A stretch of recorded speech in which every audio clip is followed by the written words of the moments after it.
नमस्कार, मैं विद्याशंकर तिवारी हूं इंडिया न्यूज़ के डिजिटल चैनल इन खबर के लिए। और बात करेंगे जाटलैंड की उस सीट की जहां से कि हवा निकलती है तो सियासत बदलती है। जी हां, मैं बात कर रहा हूं मुजफ्फरनगर लोकसभा सीट की, जहां से इस बार सपा बसपा और आरएलडी के संयुक्त प्रत्याशी छोटे चौधरी अजीत सिंह हैं।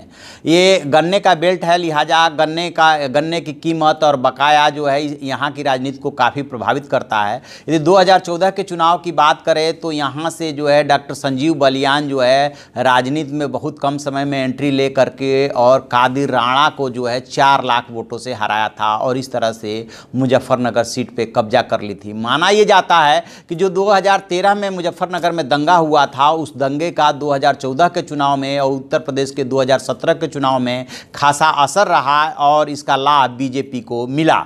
और यही वजह है कि जो कैराना में एक्सपेरिमेंट हुआ एसपी बीएसपी के साथ मिलकर के आरएलडी के साथ मिलकर के चुनाव लड़ने का, उसी एक्सपेरिमेंट का असर है कि आरएलडी साथ जुड़ गई है और मुजफ्फरनगर से अजीत सिंह चुनाव लड़ रहे हैं और बागपत सीट उन्होंने बेटे जयंत को सौंप दी है।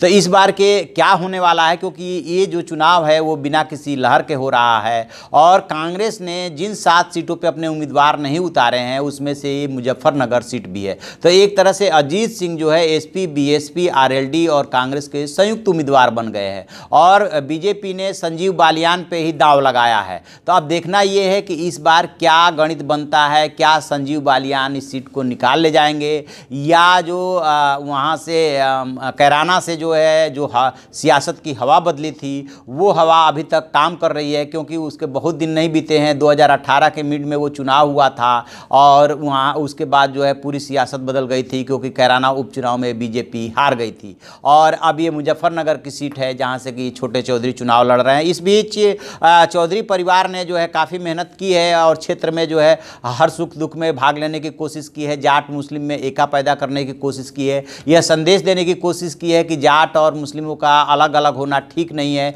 चौधरी चरण सिंह के ज़माने में जो है जाट और मुस्लिम एक होकर के उनको वोट दिया करते थे और खुद चौधरी चरण सिंह मुजफ्फरनगर सीट से चुनाव लड़ चुके हैं। तो लिहाजा जो है यहाँ पर जो है चौधरी परिवार का प्रभाव है। अब ये देखना है कि जो चौधरी परिवार जो है धीरे धीरे क्षेत्र से कट गया था, चाहे बागपत हो चाहे मुजफ्फरनगर हो, वो किस तरह से अपने को क्षेत्रवासियों से कनेक्ट कर ले जाता है। और जो बीजेपी की स्ट्रेटजी है कि किसी तरह से पोलराइजेशन हो, तो उसमें यदि बीजेपी कितना कामयाब रहती है और गठबंधन कितना कामयाब रहता है, ये देखने वाली बात होगी। लेकिन इस बार जो है एक बात तय है कि लड़ाई बहुत कांटे की है, इतना आसान ना तो छोटे चौधरी के लिए है ना इस बार संजीव बालियान के लिए। तो जो भी इसमें और अपडेट होगा हम आपको बताते रहेंगे। आप देखते रहिए हमारा डिजिटल चैनल इन खबर, उसे लाइक कीजिए, शेयर कीजिए और कमेंट बॉक्स में जा करके कमेंट जरूर करें। Thank you.